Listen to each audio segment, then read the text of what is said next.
Hi, hello and welcome, ladies and gentlemen out there at your devices, and a warm welcome back to our pop-up studio here in Berlin of the German Ministry for Food and Agriculture. And I know that everybody has been working hard the last day and a half.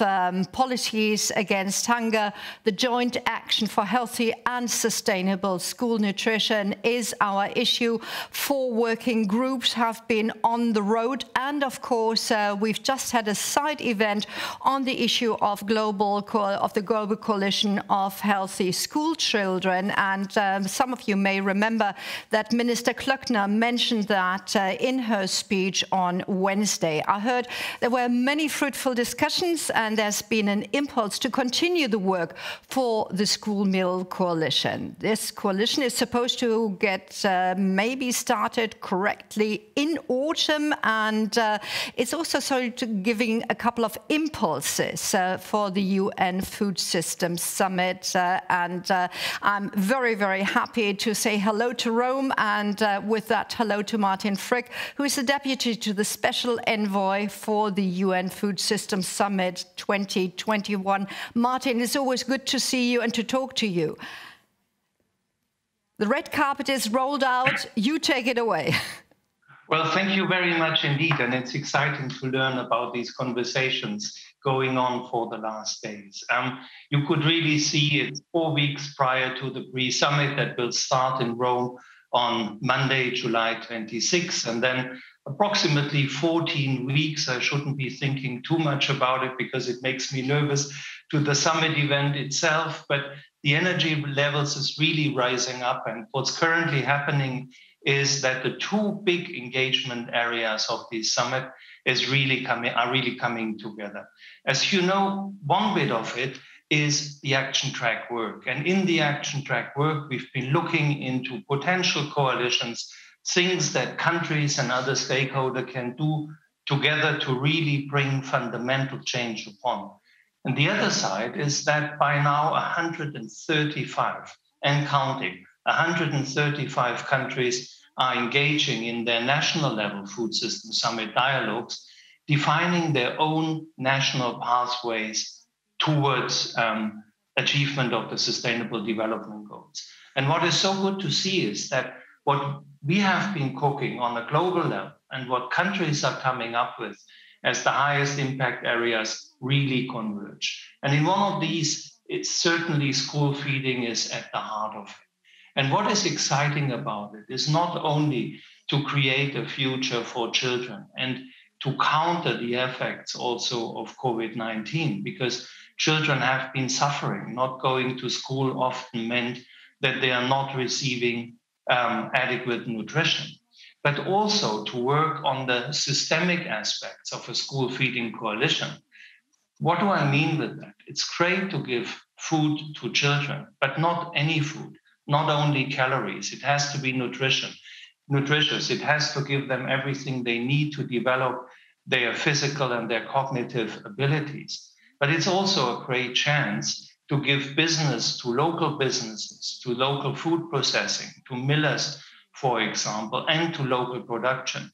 And also the way this food is being produced matters. So if we can have that also as a driver for sustainable, nature-positive production, this is a perfect example what we mean by systems thinking, that it's not only about fixing one problem in isolation, but really opening the scope and see in every one of these coalitions, in every one of these initiatives, really the transformative potential that moves the needle towards more sustainable, more inclusive, and more just food systems. So I'm very happy to hear that. And as a bit of a curtain raiser, be assured that the School Feeding Coalition will be featured prominently at the pre-summit and the summit when leaders meet later this year under the guidance of the Secretary General. And with that, back to you, Conny, and congratulations to all participants. This is exciting. Lovely, and thank you very much, Martin, for taking the time to get us started this afternoon in the sort of closing ceremony, I would like to say, but it's not going to be very ceremonial because we still have a lot of work to do. Martin, I know that you're going to be really, really busy. Thank you again to Rome, and the nice thing is that Rome is, of course, also the seat of FAO, and we'll have one of the rapporteurs reporting from Rome in a moment. But with that, I'd like to sort of get us going for the afternoon. We're going to have the reporting back of the 4 workshops that have been taking place in the last day and a half.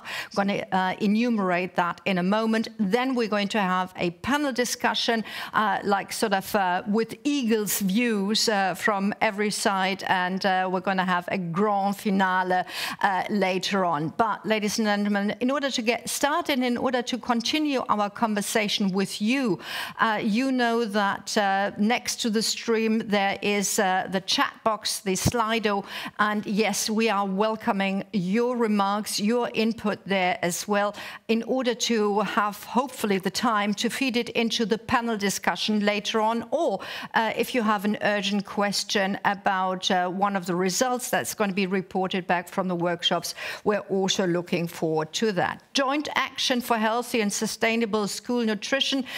Martin was just sort of throwing up all the issues. And of course, the good thing is about the deep dives in the workshops that you can actually look closely at what is happening in single aspects and where you need to continue working a bit stronger in the future. So the 4 rapporteurs are already lined up. So let me just very briefly introduce them to you. We have workshop 1, the requirements for school nutrition policy, legal frameworks, quality standards and infrastructure. And we have Dr. Stefan Storcksdieck. He is the deputy head of the Institute for Nutritional Behavior in Karlsruhe, Germany. So thank you very much for joining us. I continue, and this is the lady from Rome, Fatima Hachem. She is Nutrition Education and Consumer Awareness Team Leader in the Food and Nutrition Division of FAO, and you're going to be reporting back on workshop 2, nutrition education in schools and in their environments. So we continue and say hello to Geneva. Miriam Shindler is there as program lead, Better Diets for Children of the Global Alliance for Improved Nutrition, and she is the rapporteur for development of sustainable school food systems. And the last ones will be the first is an old saying, and therefore I roll out the red carpet as for our first speaker. That's Mamta Gurung Nyangmi, and she's the program coordinator Asia Pacific of the Global Children Nutrition Foundation. But now she's going to be reporting back for securing school nutrition in crisis situations such as pandemics. A very topical issue.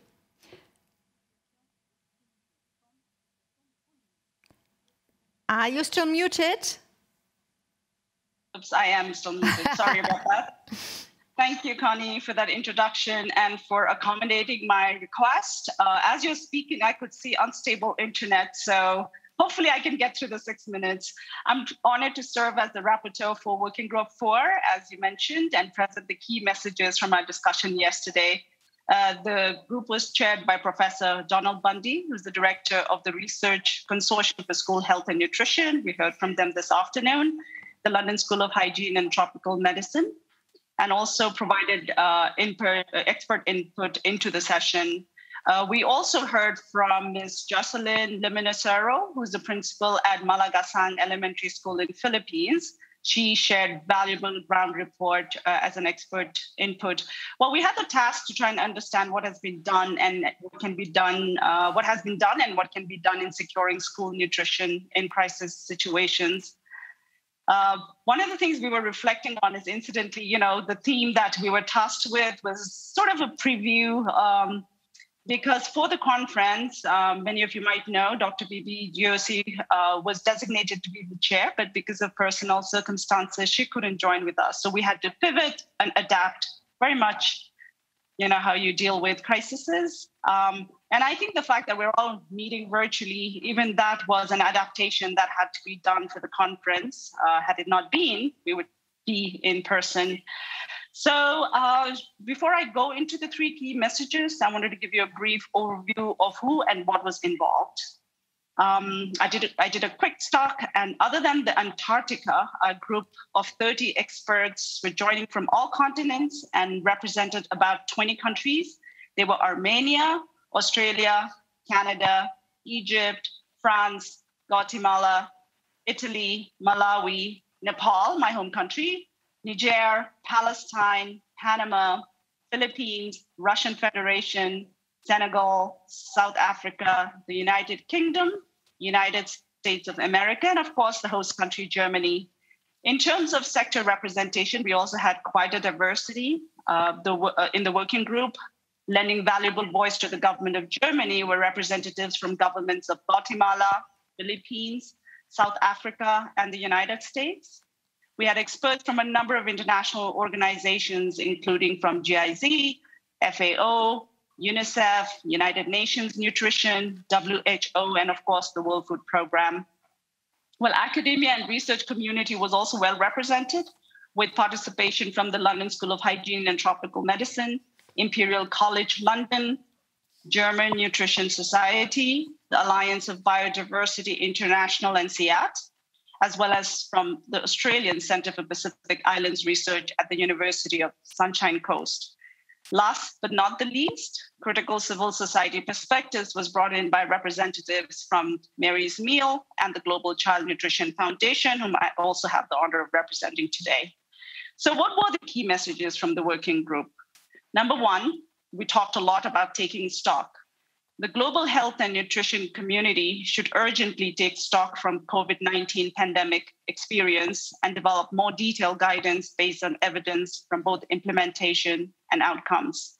In terms of implementation, we talked a lot about identifying the key lessons learned from ethical as well as cost-effective programmatic practice. For example, country context is essential, as well as legal instruments and guidelines, which have to be flexible enough to respond to crises. Programs should retain the ability to adapt to technologies and engage communities in new ways. In addition to implementation, we talked about outcomes. What are we looking at? Analysis of the effectiveness of school nutrition guidelines in crises, and recognize the importance of school health and nutrition interventions in a child's development. For example, understanding whether and how school children specifically benefited from the crisis response was something that we deliberated on quite heavily. Whether those responses which target hunger, household food security, and community safety nets adequately benefit the nutrition and education of school children. The second key message we wanted to bring across was evidence-based advocacy. Develop evidence-based advocacy and messaging that shows how nutrition, health, and education together are the key elements of a child's development and the creation of human capital. And also show how these school-based programs often offer returns to agriculture, employment, gender, social protection, and other sectors, as we know. This advocacy can help countries to maintain the relevance of the policy environment and funding in crises, especially if stronger alliances are built with food producers, the private sector, the media, and the local community. The side event we had earlier this afternoon talked a lot about that. Our final key message we wanted to deliver is that flexibility and creativity are 2 key stones in the crisis context. In responding, it is important to be flexible, creative, adaptable, and innovative so that we leave no one behind. With that, I conclude presenting the 3 key messages from our working group. Thank you, colleagues, everybody who participated. Our appreciation to the Federal Ministry of Food and Agriculture, Germany, and the conference organizers for bringing us all together for this timely and important deliberations. Thank you. Namaste. Namaste. Mamta, absolutely fascinating. Also, you stuck to your time, which is brilliant. Now, we all know that, of course, COVID-19 was slightly different from everything that we've seen before. We've had SARS, we've had Ebola. They were sort of local. They could have become a pandemic, but didn't quite. We've had the earthquake in your home country, in Nepal. Where was the big differentiating factor that your group identified and said, this is what we can learn for the future? Good question, Connie. Our first point where we talked about the implementation focused a lot around the contextual experiences, and the best practices that you can exchange from that was a key lessons learned. And you're quite right. The pandemic experiences has been different from region to region, country to country, and even within countries. Within countries, it has been quite different. So that was there, but there was also an agreement that there is a shared experience as a global community. We're all experiencing this together. Never before have we experienced borders shutting, countries shutting down, so on and so forth. But primarily, I think the key sort of discussion was around, because we are talking about children's development and child nutrition, especially in the school setting, how that got affected with school closures around the globe, but also where there were some countries that were able to do much better. I guess in Southeast Asia, particularly, we know schools had opened quite early on. So those were the things that we recognized is instrumental and key as we move forward to learn the lessons from the pandemic we're experiencing. Lovely. Mamta, thank you so much for that resume and for the outlook. And with that, I'd love to turn to working group 1, which was, of course, requirements for school nutrition policy, legal frameworks, quality standards, and infrastructure. And here we're going to talk really sort of, about the framework within which other programs can work. Dr. Stefan Storcksdieck, from now on to be known as Stefan. Stefan, what was the general consensus of your workshop? Many thanks, Connie. I'm happy to report back from the working group number 1. And this working group was chaired by Stinika Onema of UN Nutrition. And we had impulse talks from South Africa and India, and then discussed the following questions. We first looked at what systems, including the food system, are particularly relevant to enable schools as a sustainable system for nutrition. And in this question, we also tried to include political, staff, institutional, and technical aspects to really take this system and systematic view of the matter. Then in the second question, we looked at what supporting evidence and approaches and practices there are in low, middle, and high-income countries to improve the school food environment for sustainable school nutrition. We also addressed what lessons could be learned and what gaps there may have been observed that need to be addressed for success.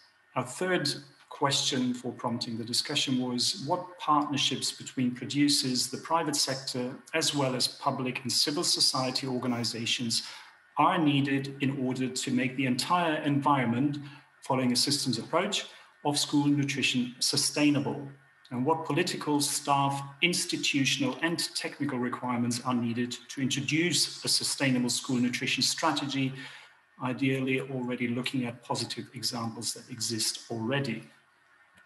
So with this set of questions, we derived at the following key messages. First, infrastructure in terms of, for example, technology, procurement, finance, but also supply, needs to be improved and available to guarantee safe and nutritious food for every child. This implies sufficient capacity for the various actors, including governance institutions, also at the district and local level, to be able to deliver quality nutrition sustainably. For example, the purchasing, public purchasing, but also private purchasing of large volumes of food, using the power of the public purse, for example, to drive the market. Then our second key message, all stakeholders need to be included. In addition, political will is needed to enhance public-private partnerships and engage local communities, especially the teachers, the parents, and the students. This needs to take place in an enabling and coherent policy framework. That means one that works across multiple sectors. Policy should be strongly embedded in a legal structure, for example, the right to food in the constitution in South Africa, but also restricting marketing to kids, for example, for more sustainable, longer-term results. Thirdly, we believe that the private sector is a special partner that needs to be regarded from the impact it can have on children's nutrition status and not for the partnership itself. For example, industry plays a role in food safety, but also in terms of marketing of less healthy products. And those are the three key messages that we came up with from the discussions. Thank you. Thank you very much. That was very concise. Now, we already had on Wednesday one question that was concentrating on monitoring and surveillance, i.e. if you want to achieve all these goals that you've pointed out, you actually have to have a look at what is and where you need to strengthen the system. In how far was that reflected in your discussions, and maybe could you share some of the views on that issue?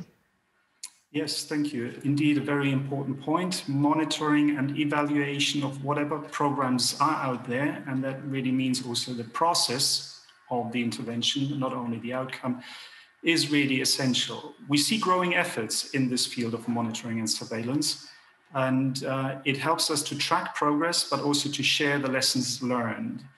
Importantly, this should happen, as I mentioned before, both at the process and the outcome level.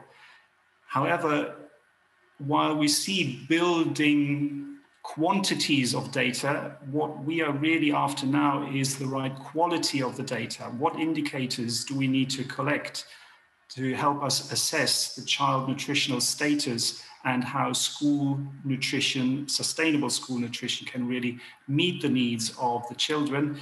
And there it's really important to identify the right nutrition indicators that allow us to assess specifically the dietary intake of children in order to make sure the sustainable nutrition also meets the needs of the children, the target audience that we're trying to serve, essentially. Thank you. Just a very quick question. Did you reach agreement on what kind of nutritional content ought to be provided? I think it depends on the situation. There is no one-size-fits-all approach. We really need to look at, in that specific situation, what is the big problem? How can we quantify it? And how can we ensure that over time that problem gets solved? It will always be a step-by-step approach, but we need to look at the individual situation. Thank you very much, Stefan, for the brief answer. And with that, I'd like to invite Fatima Hachem, Nutrition Education Consumer Awareness Team Leader in the Food and Nutrition Division of FAO. But you now have a different hat. You are the rapporteur. What did the working group 2 come up with as far as nutrition education in schools is concerned? Thank you, Conny. And in fact, I was chairing that working group, but I'm stepping in on behalf of our rapporteur, Dr. Jesus Fernandez. In our working group, we had 2 very interesting presentations on how food and nutrition education are integrated in curricula in schools, one from Finland and one from the UK. Then the group had a number of questions, 3, but with sub-questions, on how do people, participants, see the nutrition programs and curricula should be, what sort of expertise needs to be acquired by the educators, how we evaluate the impact of such programs, and whether school food and nutrition education should be compulsory or not. Then a second question was on how we make use of other educational experiences from stakeholders and from the food environment itself, so the community, the authorities, the NGOs, how we can bring that into the school. And then finally, there was a question on what type of media and materials could be effective in making the nutrition and food education more effective. So in our working group, in fact, we came up with 5 outcomes, not 3. So if you permit me. So the first one was that school-based food and nutrition education must aim at real-life competencies. Everybody emphasized the importance of competencies that can help school children and their families improve their everyday food practices. So education should be made compulsory in formal schools, in curricula, and it should be designed based on children's priorities and circumstances. That is the term that was used, that meet them where they are. It should be available for all grades and implemented using a hands-on approach. So everybody agreed that information alone is not enough. Ideally, it can be in one subject, that it could have a subject dedicated to it, or it could be integrated in other subjects depending on the educational policies, systems, and contexts. So countries are different and the contexts are different. So that was our first takeaway message. The second takeaway message was that school food and nutrition education needs to move away from teaching generic nutrition science. So you can see that we are using food and nutrition education and not nutrition education, as it brings to the table some ideas that are old and not very effective in bringing the information and the knowledge and the skills to the children. So it should respond to current sustainable development challenges. So we cannot separate sustainability from the health aspects. So this involves children. It should involve children and school communities around the school as part of the whole system. We should acknowledge that food is personal, but it also has sociocultural meanings, and learning about the system where food comes from and how it comes to be is very important in this respect. So a third point that was agreed upon was that a systemic approach to capacity development coupled with fostering school-level champions is needed for advancing the quality of school food and nutrition education. A lot of discussion was around the capacities of the educators. So teacher training as well as incentives for career advancement need to be institutionalized. Beyond teachers, other key actors in the school system, students, parents, school staff, cooks, suppliers, vendors, they interact and they influence each other's food practices. So meaningful engagements and interaction between and among these actors is recommended. Our fourth takeaway message is that to be effective, school-based food and nutrition education requires policies and regulations that improve the school food environment, including the school meals, and making the school meals more nutritious and an opportunity to learn beyond what children are having on the plate.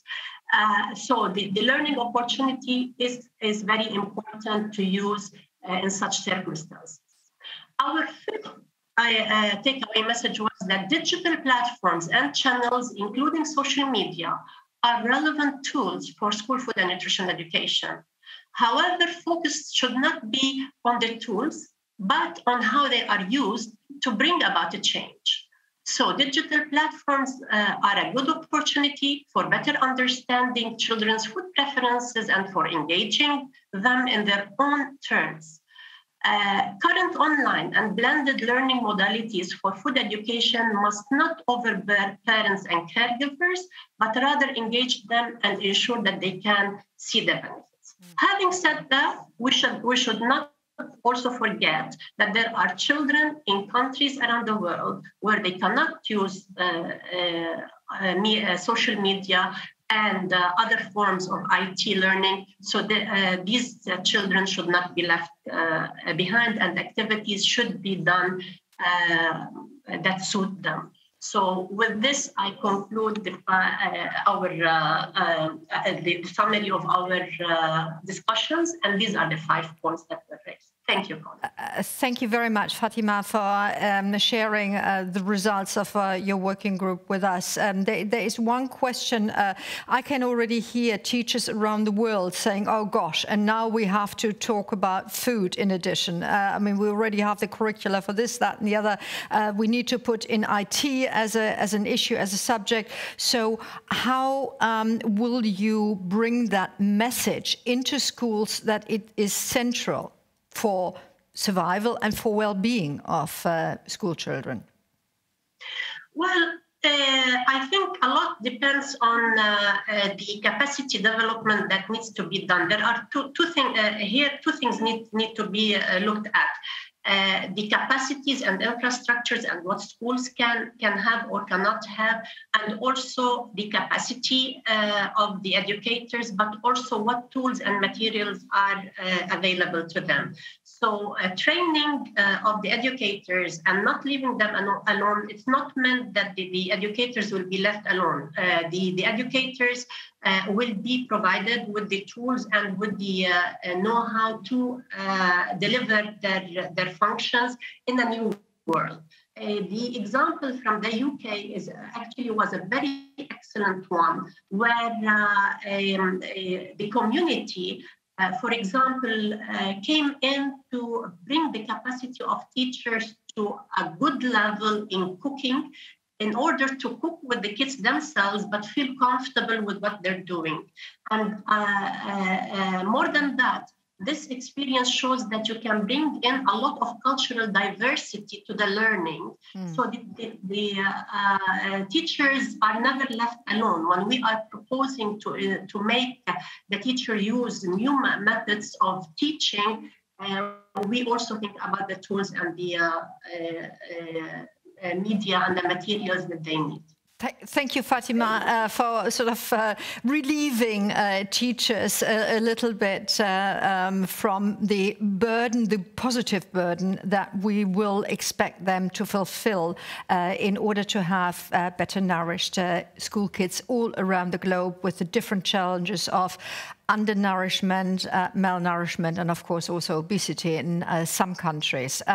Working Group 3, Development of Sustainable School Food Systems. And I'm very happy, Miriam from Geneva, you've been working very hard with your fellow workshop people. What was the result of your group? Thank you very much, Conny. So yeah, Working Group 3, we were looking at the development of sustainable school food systems. And we were quite a large group, I think at one point with about 53 participants. So we were 4 groups within the working group, and this is really the consolidated findings across the group. So just first of all, a thank you to the chair of the group, to Carmen Bobano de Lara from the World Food Programme. And we started with 2 presentations, giving quite different contexts around sustainable school food systems. We heard from Florence Tartanak at the FAO, really looking at sustainable school food systems in low and middle income countries. And then Emma Lund gave an example. He was talking about the work that's been going on in Copenhagen, Denmark. And it was really fascinating to hear both these examples. Before I go on to our key messages, we were really tasked with looking at positive examples of sustainable food, supply and value chains, understanding whether it's possible to develop sustainability criteria and if these can be made obligatory. We also looked at what hurdles different partners have faced, different countries have faced. And then we talked about who needs to be involved to make sure that we can deliver sustainable school food systems. So I apologize in advance. We've got 6 key messages with 53 people. This was about as short as we could get, but they're quite short messages. So the first thing that we discussed was sustainability comes in multiple forms. The initial discussion, I think the focus was really talking about environmental sustainability. And the more we talked, we said, this isn't really just about environmental sustainability. It's also about economic sustainability, that school feeding programs feel that they're able to sustain themselves. is also recognizing socio-cultural sustainability and the different needs of communities. And we looked at the difference between Denmark and the lower middle income countries, and really what came out constantly was that the context is key. One other topic that came out a lot is around logistical sustainability and the importance that if school feeding programs are going to be sustainable, there needs to be good infrastructure, whether this comes in the form of kitchens or storage. If we really want to take a systems view look and to look at it holistically, we need to think about sustainability in multiple forms. So if we first look at about environmental sustainability, we found that actually developing sustainability criteria is quite challenging. It needs to be contextualized, recognizing that there's different national and subnational settings. For a lot of we had quite a wide-ranging nationalities in our group. For those that came from higher income countries, they talked about the move towards organic, like school food that is organic. Another country said this is just not feasible, it would not be affordable when you look at having to do it on 50 cents a day. So we felt that really what it needs to be is it's about being contextualized. But we also said that if criteria can be developed, it needs to be included in policies and legislation. It's not enough just to have it there, but that there then needs to be a monitoring framework to make sure that that theory is put into practice.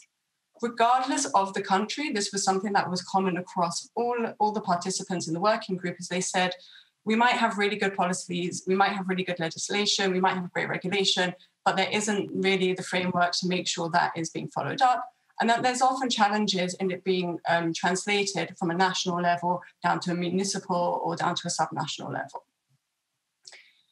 In terms of sustainable supply and value chains, we said that if possible, the food for school meals should be produced and be procured locally or regionally, but also recognizing that this is a possibility. If schools are based in areas with high agricultural production, this is going to be easier than in areas which are further from agricultural production. But we said that it's focusing on short and sustainable food value chains and involving, this is more on the local and middle income context, small-scale farmers and SMEs. And this is something that I think I've heard from the other rapporteurs that came up in the other working groups, that school meals also provide an opportunity to bring business and they provide a market. And this can be from a farmer, whether it's a food processor, where it's a miller as well. One thing that came up as well is that it doesn't need to be necessarily dealing with individual farmers or individual private sector actors, but actually group organizing and unions can facilitate this. We then moved on to talk about, well, who needs to be involved? And this is also part of sustainability, that if we want food systems to be sustainable, they need to involve the whole community. They need to make it as if it's handing down responsibility. So he said it needs to be collaborative. It needs to be multi-sectoral, it needs to involve multiple actors. And recognizing that every sector has their unique responsibility and we need to work in coordination to do that. There were lots of different actors that were mentioned, which I'll allow you to see on here, but one group that we especially came down to was children. We often forget, we think of the children as recipients of school meals, but actually having them involved in the process as well. But we also recognize that the sense of agency and how the sense of agency a child will have will change with their age, but it also changes depending on their country and their context as well. And we said that schools should provide a safe and healthy food environment, that they can help to set up sustainable food habits for life. And we said that it's important to recognize that nutrition priorities will be contextual. And what we mean by this came out a lot, is for some school feeding programs, the focus is on reducing obesity. For others, it's really about hunger. So we're saying that, yes, it can set up sustainable food habits, but recognizing that what the intention of the school feeding program will change by the context. And then the final one, which was something that was also really common across all groups, was around the importance of political will. We had really positive examples of commitment and coordination from Sri Lanka and from Denmark. And this was one where the lack of political will was often came up as a hurdle. And we saw examples of where there's strong political will, where there's strong commitment, where there's sufficient funding by government, and we said at multiple levels as well, it really changed the ability of what a school feeding program was able to do, and whether it was able to be sustainable as well. So thank you very much, Conny. Those were our 6 key messages. Lovely. Your 6 points did take a tad longer than the others. Just a very sort of minute question, but I'm quite sure that you touched upon it. A quick answer. Does infrastructure include sustainable electrical power supply and access to sustainable food processing and food preparation facilities? Just very briefly. In your concept. We didn't go into infrastructure in a lot of detail, but I would say this is something that we definitely touched upon. It's about both the facilities at the school to be able to serve the school meals, but also the facilities to be able to get the infrastructure to get the food to the school. Right. And we do have one more question that's open, and I think that's more a question to Stefan, or certainly the group that was around you. And if you could also be brief on that, how can we ensure that budget negotiations and advocacy for investment realistically and openly consider the actual cost of regular, nutritious and varied meals? Budget question. Certainly a tough one, but I think when it comes to money, it's always down to the political will to ensure, yes, this is really what we want, and everything follows from there. That's where I would leave it at. Thank you. Lovely. Thank you very much for being brief on that answer. And I think that's definitely a question that I will take along into the panel discussion that's going to follow now. But I will not start the panel discussion before having said thank you very much to all that have been working in the workshops, and thank you for the 4, Stefan, Fatima, Miriam and Mamta, for having reported back and therefore sort of, put in a little bit of additional work. Thank you very much. You brought it really nicely to the point. And with that, we are going to have a couple of changes of windows. You can't see that, ladies and gentlemen, but I can because our panelists are already lined up. And with that, we have round about 40 minutes for our panel discussion. I would like to quickly introduce all the people that I'm going to discuss with right now as a final discussion round. And again, ladies and gentlemen, we do welcome your questions that will be put into the chat box on the right-hand side under Slido. So you have noticed, of course, that we've always had a really good mixture of stakeholders. And so let me introduce with the sort of affiliation to stakeholdership. For the private sector, we have Emily Heneghan Kasoma on board. She is strategy and country support consultant of Sun Business Network, and I'm quite sure that SUN is, an acronym that everybody knows, but I did look it up, and it's scaling up nutrition, and the movement is definitely making a difference. For the international organization, we do have the WHO on board, and in the person of Francesco Branca. He is director of the Department of Nutrition and Food Safety. Thank you very much for being with us.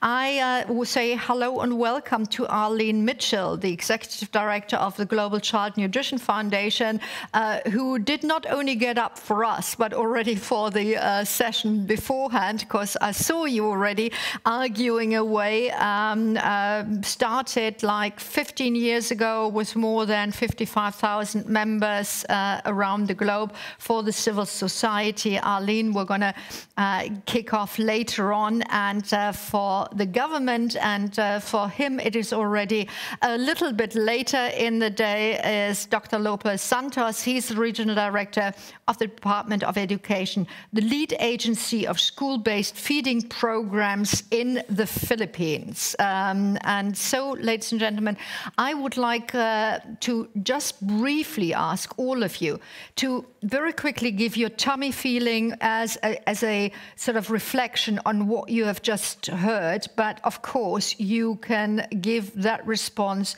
from the position where you stand. And without further ado, maybe Emily, you would want to take it away? Okay, great. Thank you so much.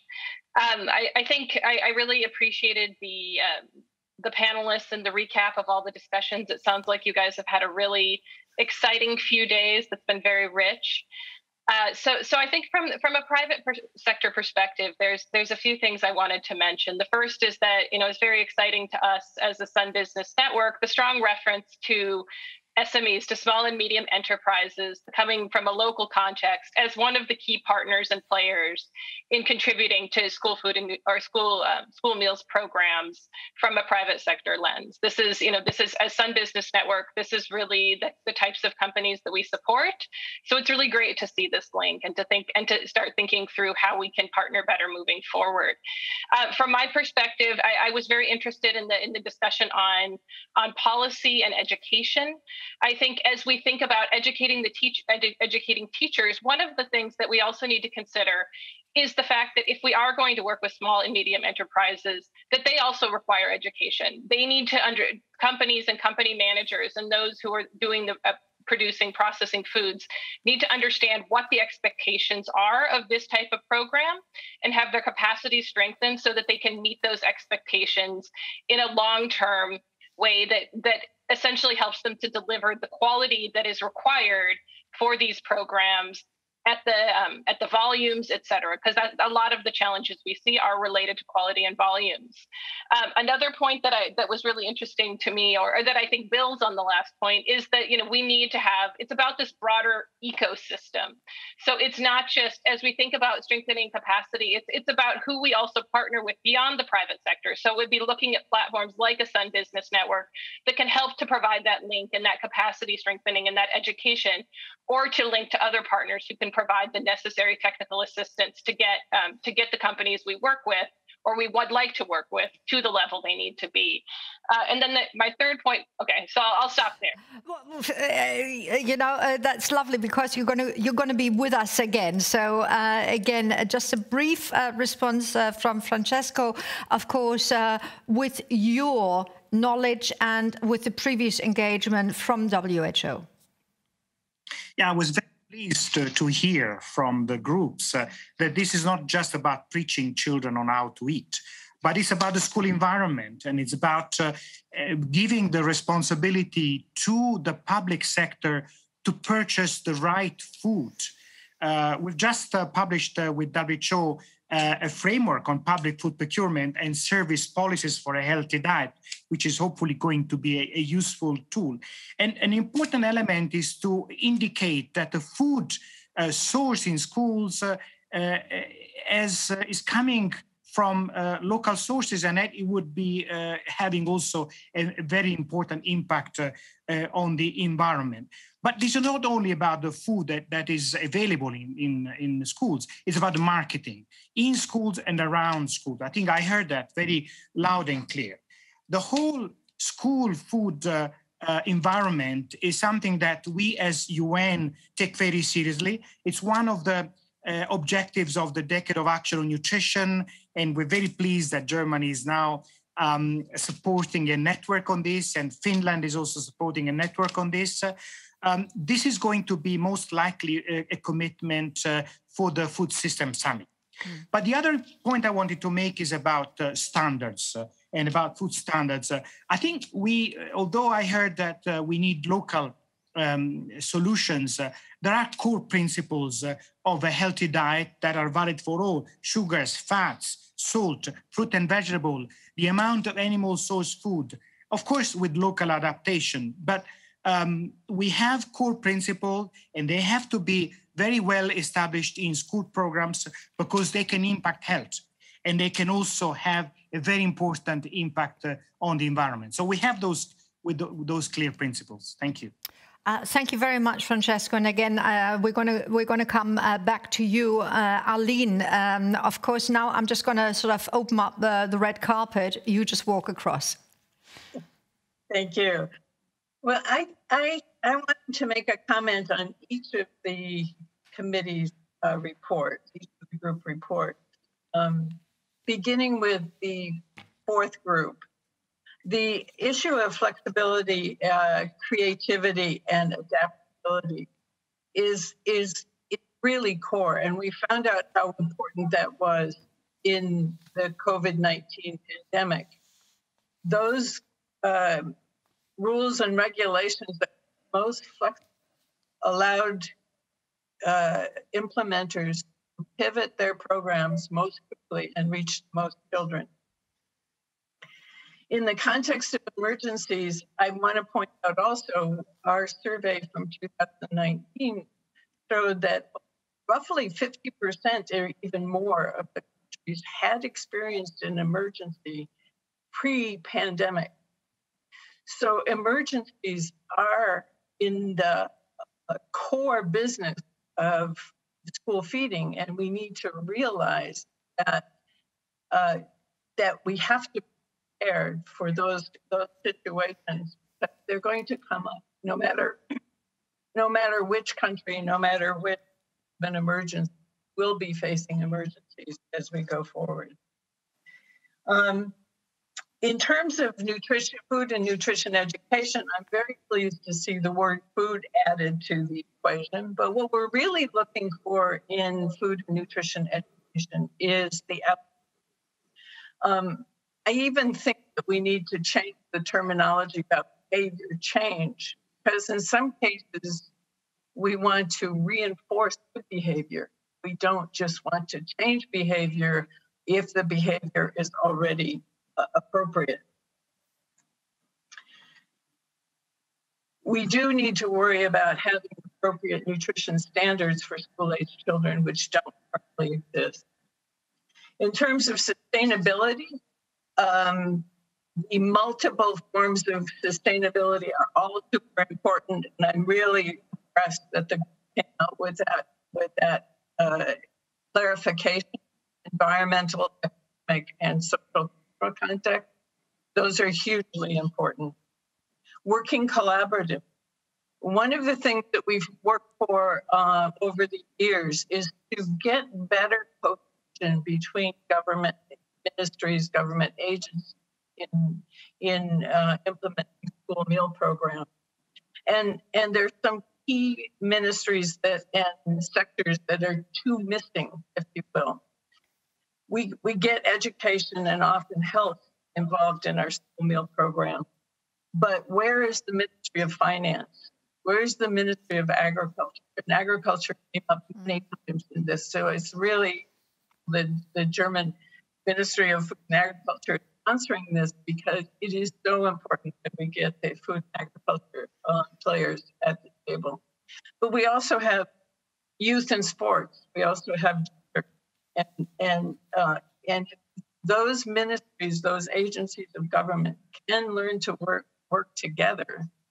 There's a way to share the political will. There's a way to share the investment and to share the benefit to come out. So in summary, I have 4 words that I think we've heard this week. First is children need to evolve. Second is collaboration. The third, context. And the fourth is commitment. So we have 4 things to take away from these. I hope that the quality of the sound was a tiny little bit better somewhere else. In the studio, you did break up, or the line broke up from time to time. So I might want to get back to 1 or 2 issues that you sort of mentioned. But this is the time to bring in Dr. Santos, Lope. From the point of view of Philippines, and of course, you are working for the central agency that does school provisions, nutrition for children. When you listened to the reporting back from the workshops, what could you identify with what is your resume? You're muted.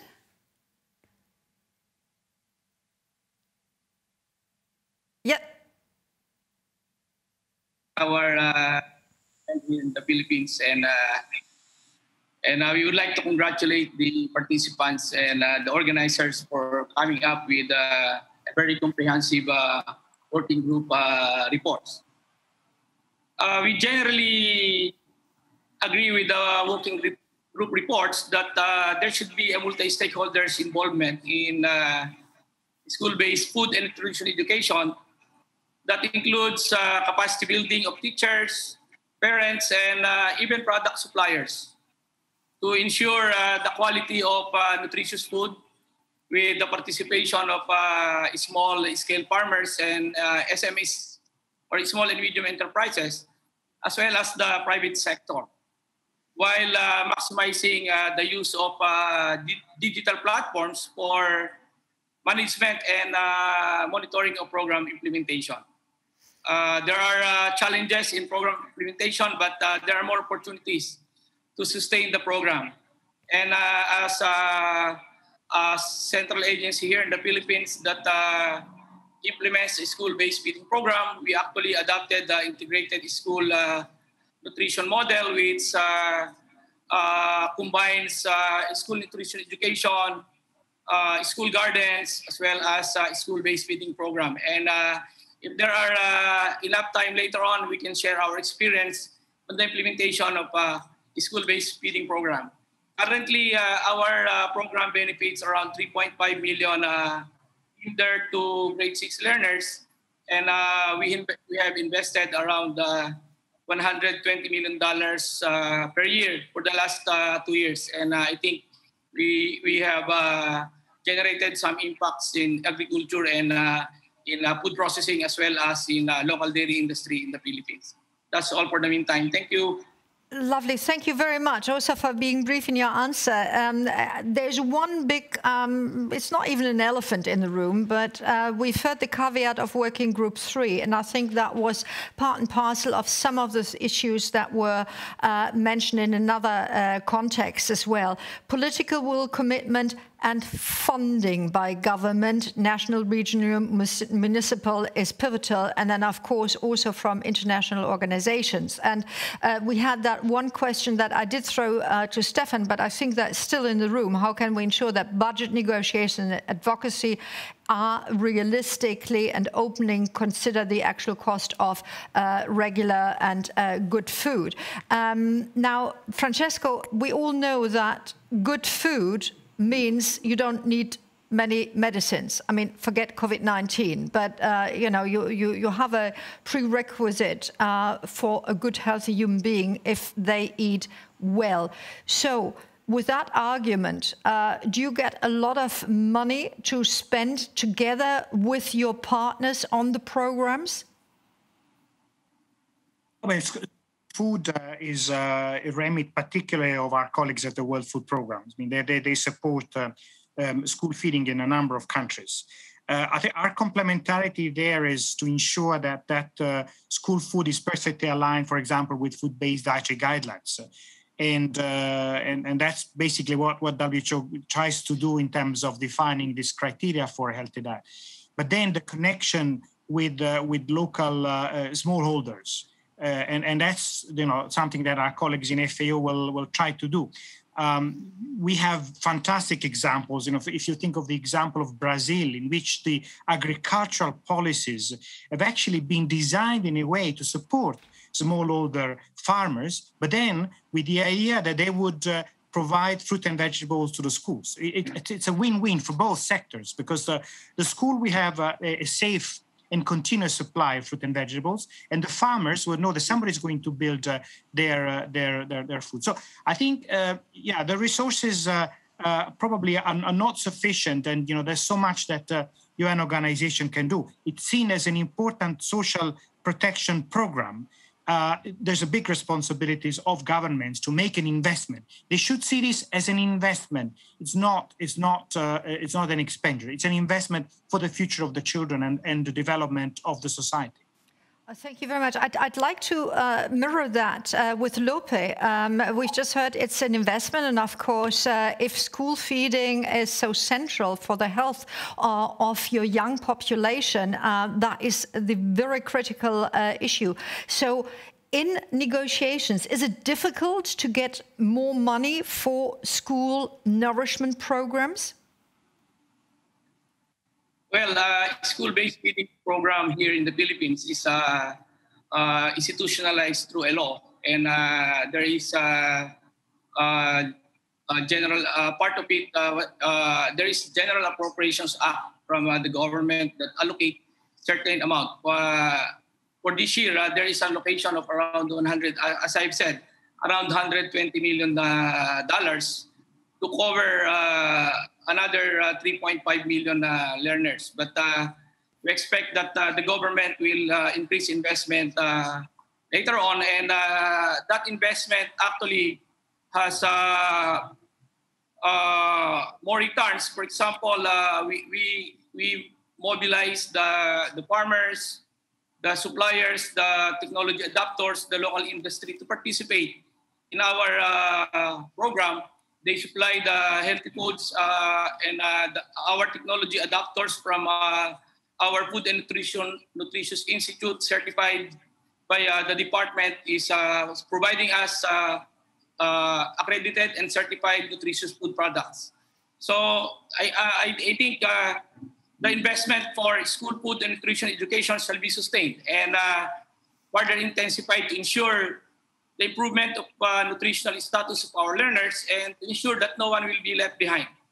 If resources shall permit, actually, universal feeding at least from kindergarten to grade 6 learners shall be considered, and more public investment shall be allocated. This will revitalize the agricultural sector and food processing, as the program will provide a solid market base. And we strongly recommend that the program shall be coupled by proper nutrition, education, empowered stakeholders, and strong political will of government leaders. Thank you very much. I'd like to sort of throw the question, but of course not as targeted, to Arlene and Emily. Emily, maybe the twist. Normally one looks sort of to business community saying, oh yes, you have to sort of, you know, just donate money within your corporate social responsibility and then you're done. What I've heard from your point of view, it's not so much money. It is much more capabilities and bringing change and enabling others to do the right thing.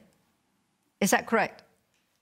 Thanks, Connie, for that question. That definitely is part of it. The support and sort of cultivation of local private sector actors as these sort of long-term sustainable development partners and contributors to the programs we're looking to run in the social safety nets is really critical. But we also realize that one of the biggest barriers faced by SMEs within these contexts is access to finance. So it is not necessarily about using government mechanisms or otherwise to fund private sector to support, but it's about looking at working with partners to develop financing mechanisms that buy down the risk of investment into producing and supporting nutrition or production of nutritious foods, into producing at scale so that prices can come down, to making these things more affordable. And to be very honest with you, when we work with the private sector, we do often think of a population level approach because, these children that we're talking to they don't just exist at school, they exist as part of their family unit, as part of their community. And so as we think about this, we think about how we work with the private sector to be responsible in their marketing efforts and to push out products and services and messages that really do contribute positively to nutrition so that it's desired and nutrition and health are desired not just in schools, but also within the family unit.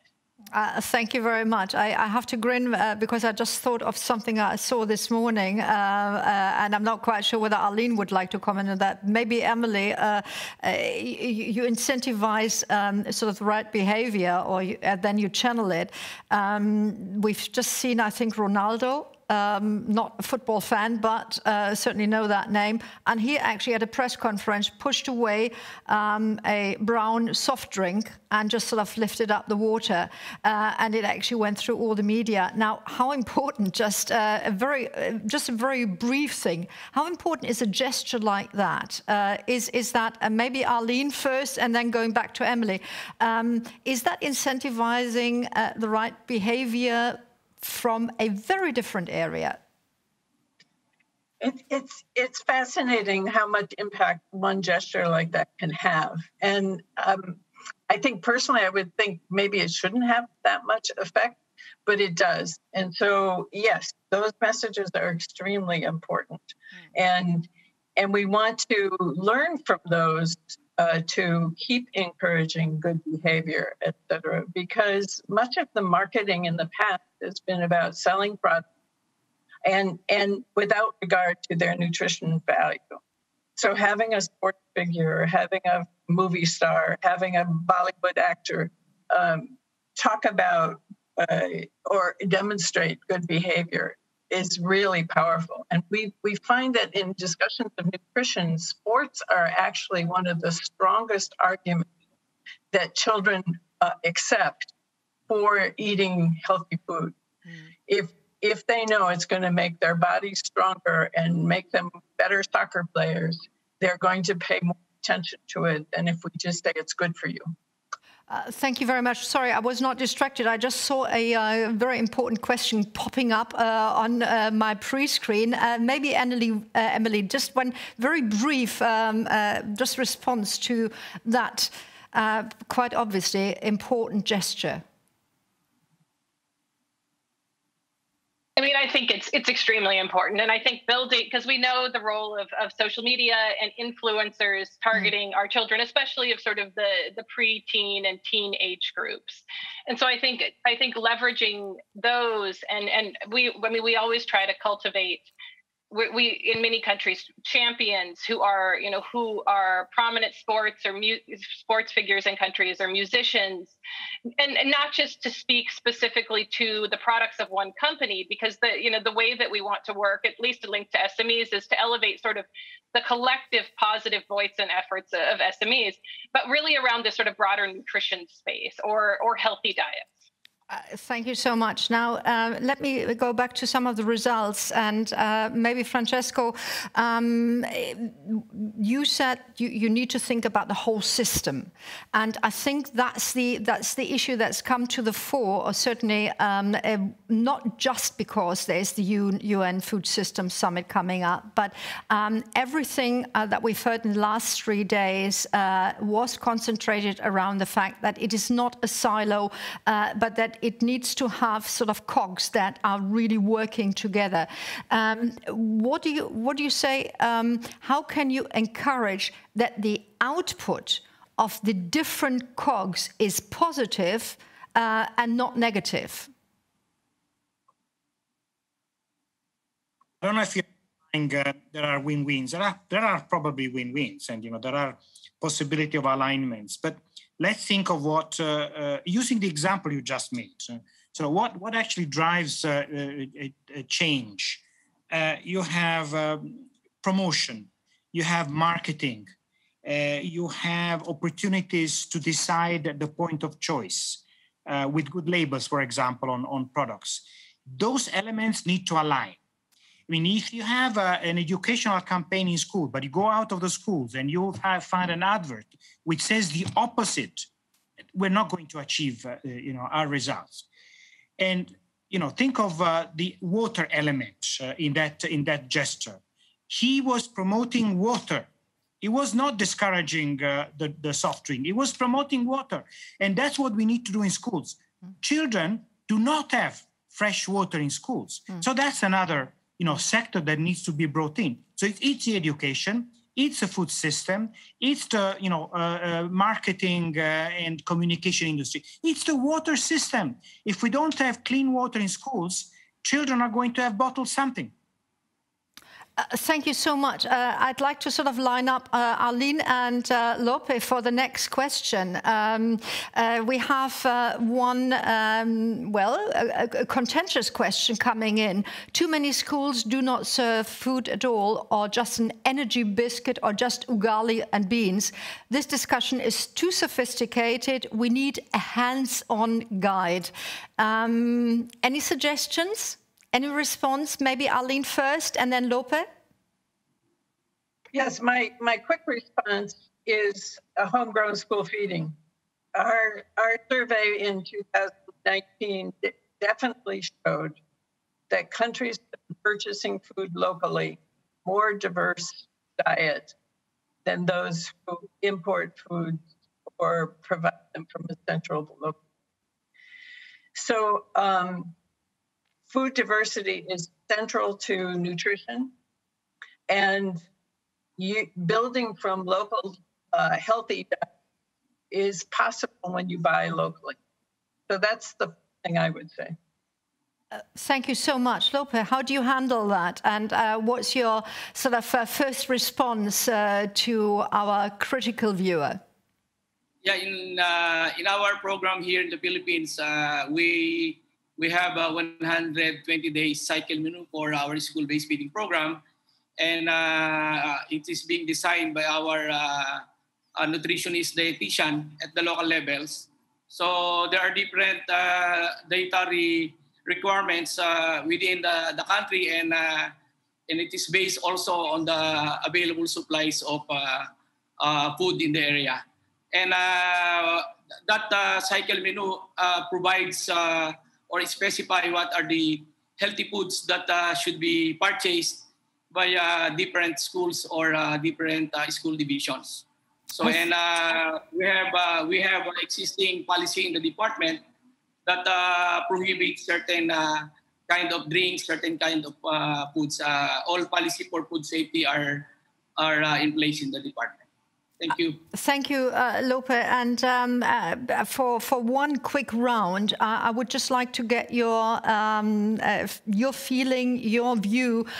You know that the School Meal Coalition is on the way to being built and getting together. So what's your take on that? Is that something that we need simply because we have discovered that we need a systems approach to solving the different countries' needs?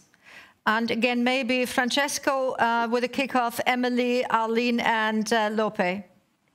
Oh, we definitely need this coalitions.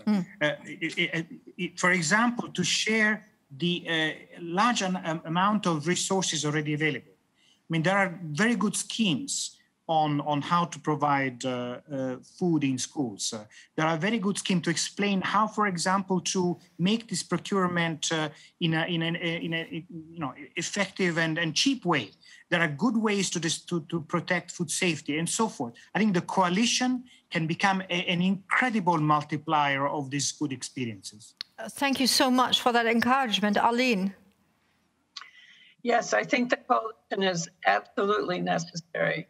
What's new and interesting to me is that we have had very high interest from low-income countries and middle-income countries. What is exciting about the coalition is that we're bringing rich countries much more into the discussion with a peer learning approach and systems approach, which is really important for the future of school feeding everywhere, not just in 4 countries. Thank you so much. I'm now torn. Lope maybe, and then Emily.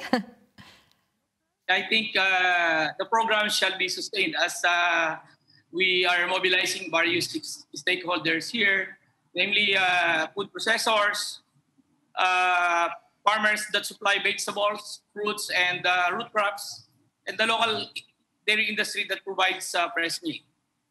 Actually, the program will contribute in the generating livelihood and creating employment through small and medium enterprises as well as farmers cooperative. Here in the Philippines, while the pandemic has affected many economic activities, the school-based feeding program has somehow provided livelihood opportunities. Thank you so much. Emily, and you can also bring up the point that I stopped you from making earlier. No, thank you. I mean, I think the more that we can establish these multi-sectoral collaborative mechanisms within countries across sectors. I mean, here specifically linked to school health and nutrition. We win with that because as you bring people in at earlier and middle stages of the dialogue, they can understand their role and they can actually contribute from their perspective. And so obviously I'm speaking now from a business perspective as to what their actual role is from a feasible, sustainable perspective. And I think often what we see is the private sector, especially with these small and medium enterprises where there is limited collective voice, is that these things are sort of foisted upon them. And when those interests, or not the interests, when those perspectives and ways of working are not brought on board earlier in the conversation, then that making those connections later is just not practical and not feasible. And so you don't get the engagement you really need from the private sector. I think that the piece that I wanted to mention earlier is around the discussion on regulations. The companies we work with, yes, I mean, the private sector is generally quite anti-regulation. When we talk about regulations and strengthening the enabling environment, we're not, or at least this is through the SUN movement, through the SUN Business Network mechanism, we aren't anti-regulation. We want regulations that will help level the playing field for companies that are interested in working in this space and interested in contributing positively to national policy, national development. A lot of the companies we work with really actually are interested in seeing their people develop, in contributing positively to economic and social development in their countries. And we do want to harness this. From our side, it's then about supporting those companies and providing tools and mechanisms to help them navigate regulations and help them actually implement what they need to so that they meet those regulations. I just wanted to mention that. Thank you very much. Now you had the opportunity. I still have two questions that I would like to throw in, and I actually need one of you to actually raise their hand if they find that they are the one to answer that. Could we establish international school partnerships between different schools to finance and support sustainable food school systems? Anybody with a take? Partnerships? Arlene? Sure. I think it's complicated to do. We have new tools to make that possible. And what is really important is that there is a means of regular communication. If you're going to partner school to school, then you have to make sure that the schools can actually communicate on a regular basis. There is a great deal of excitement when that happens and happens well, but it can be very complicated to manage at scale. Yeah, and of course, when it runs out, and it often hinges on one person to give the initiative, and then when it runs out, it's very disappointing. It could actually do worse than the good intentions. Anyway, who is going to answer the next question? Financing school feeding appears to be a challenge in lower and medium income countries. Do we have any criteria for countries to prioritize schools in which to provide school meals? And I think the other half of the question is, and which schools can be sort of left to be tended on their own? Francesco, maybe? Emily, maybe? Francesco. Let me try. Yeah, there are schemes, of course, to monitor and evaluate the situation and then provide a feedback on how to prioritize. I think this is done in the context of social protection systems. But I think this is an opportunity to bring in the inequity issue, and we should not create multiple tier system. This should be something which is seen as a right to food element and is provided to all children. But of course, there are local context and local criteria to provide that social support. Grand, thank you very much. And I think Lope might be a good person to answer the other question, and that's going to be the last question from the audience. Involving children in establishing school Nutri-Garden could be a good method to provide nutrition education. And I believe in your earlier statement, you actually mentioned school gardens. What's your take on that? Yeah, we have a program actually in all elementary and high school about school gardens. It is mandatory for all schools to establish school gardens. We call it here Gulayan sa Paaralan, and there's a lot of production, particularly in schools in the provinces or in the rural areas. That there are big gardens. And somehow their produce are being utilized for as part of the school feeding program. That was during the normal times where hot meals are being served in schools. But this time that there's no face-to-face, some school gardens are. The harvest are being provided to the communities or to the parents. So that's how we do it. And I would like to add to the previous question that about prioritizing investment.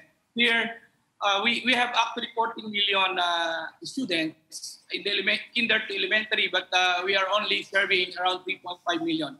So we are focusing on the wasted and severely wasted, which is around 3.5 million. So that's how we prioritize the funding, the allocation for school-based feeding program. Thank you very much, Lope. Emily, you are having a carte blanche for 30 seconds.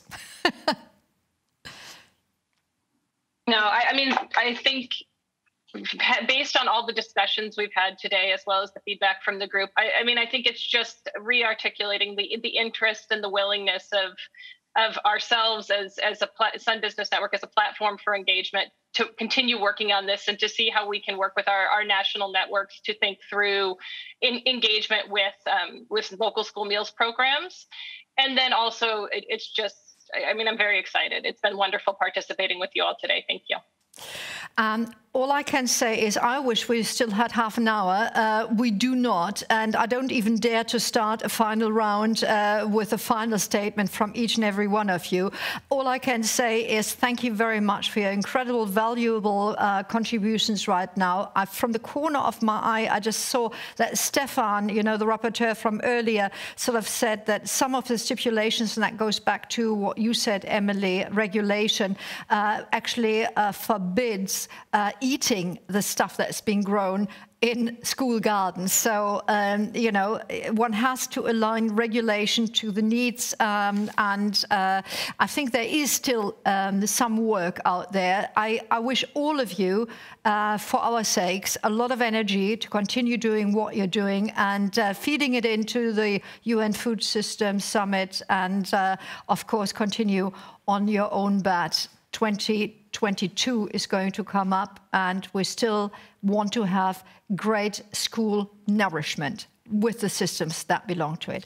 With that, thank you very much to this absolutely fabulous panel. And ladies and gentlemen, we have 9 minutes left, and I know that we can do that because now I would like to hand over to a man who is well known simply because his organization got the Nobel Peace Prize, rightly so, last year, the World Food Programme. And we're going to listen to the greeting words and the final words by David Beasley, who is the Executive Director of the World Food Programme. Here he is. Ministers, ladies and gentlemen, thank you for inviting me to join you on this extremely important conversation today. And also thank you for the global leadership that you've shown in the effort to end hunger all around the world. Thank you very, very much. Unfortunately, hunger is on the rise once again. Today, for example, in 2021, 270 million people are facing acute food insecurity. And 34 million people in around 40 countries literally have famine knocking on the door. Tragically, this number includes many, many children. And that's why school feeding programs are critically important in the fight to end hunger. Not so long ago, school feeding was the largest and most widespread social safety net program in the world. But for example, in the start of last year, about 65 million children in African countries were receiving meals, up from 38 million in 2013. What a success story. Well, and came along COVID-19 and smashed the success that we had built over decades. Almost every country closed its schools during the pandemic, leaving millions upon millions of school children without access to food.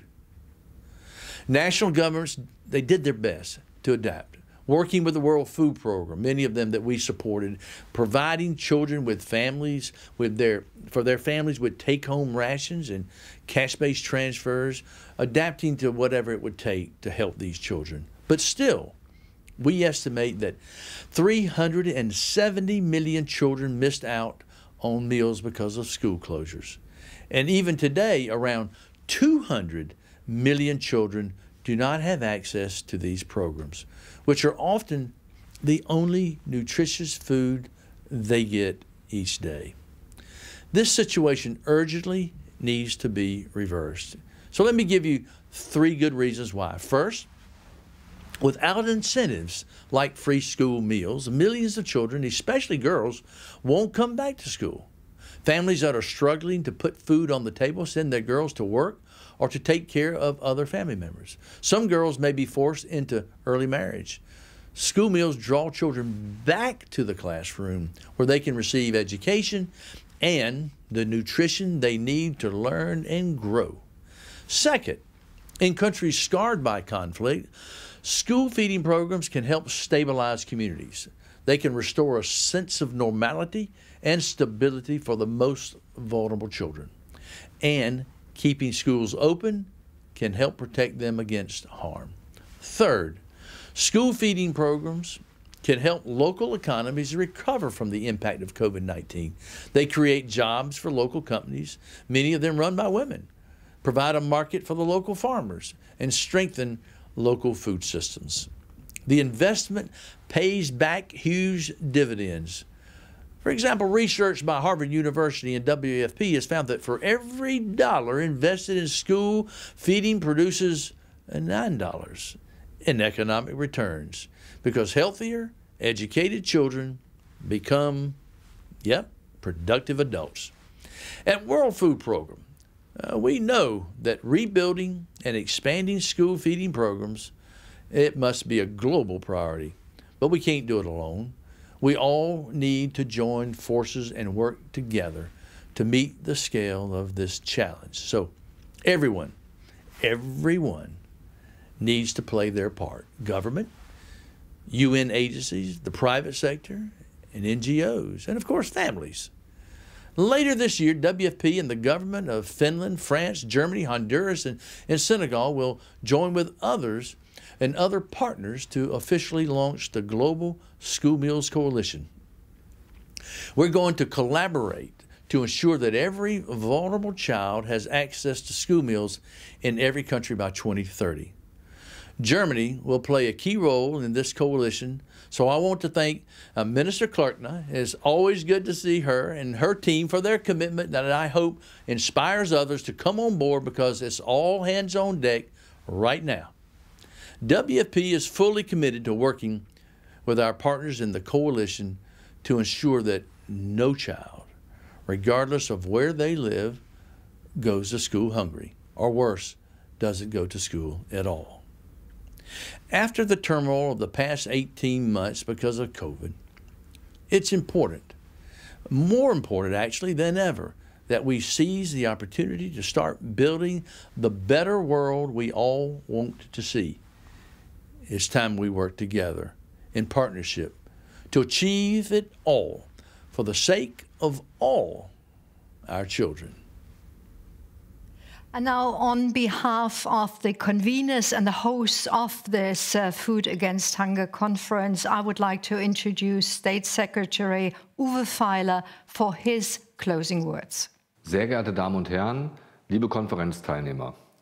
Lassen Sie mich zunächst... Ladies and gentlemen, participants of this conference, first of all, I would like to thank David Beasley for tirelessly working to keep this important issue of school feeding on the international agenda, and for bringing the different stakeholders together in a coalition for school feeding. Thank you very much for this effort. This is very important because our joint goals can best be reached if we join forces at international level. Today's side event on the Coalition for School Feeding showed impressively what we can achieve if we work together, and in order to give this important issue the necessary attention. It was shown how important it is to have an exchange to reach our goals, to give children access to school feeding and also to improve the quality of school meals. I would like to thank the staff of the WFP and for the excellent cooperation in organizing this conference. And also I would like to thank the other international organizations, WHO, UNICEF and UNESCO, for their participation. Let's look ahead, because the end of this conference is also an important milestone for the UN World Food Systems Summit. It will be an important opportunity to ensure in all areas that our food systems are prepared for the challenges of the future, namely securing food for a growing world population and adapting to climate change. I am convinced that our conference makes a contribution and made a contribution to advance the discussion on school feeding. And I would like to assure you that we, as the Federal Ministry of Food and Agriculture, will continue to show commitment at national and also international level for the issue of school feeding. And I would also like to once again invite you to join in our coalition for school feeding. And I also hope that we were able to interest you in joining our planned peer-to-peer network, which is to support an exchange between experts and will be coordinated by Germany. Finally, I would like to thank all those who worked before and behind the curtain to organize this year's conference, Policies Against Hunger. I was delighted that we were able to host this expert exchange, and I hope that you will take home motivation for your own work. With this, I would like to conclude the 13th Policies Against Hunger conference and wish you all the best and hope to see you again soon. And it's a big thank you and a big smile from the pop-up studio here in Berlin, hoping that all of you keep up the energy to contribute to solving the issue, that you have enjoyed and profited from this three-day conference, and we hope that the next steps will lead in the right direction. Last but not least, if you have colleagues that haven't seen the conference will be online in a couple of days on the same website, so watch this space, and of course some of the other results can be found here next week. In this way, I would just like to say thank you and bye-bye.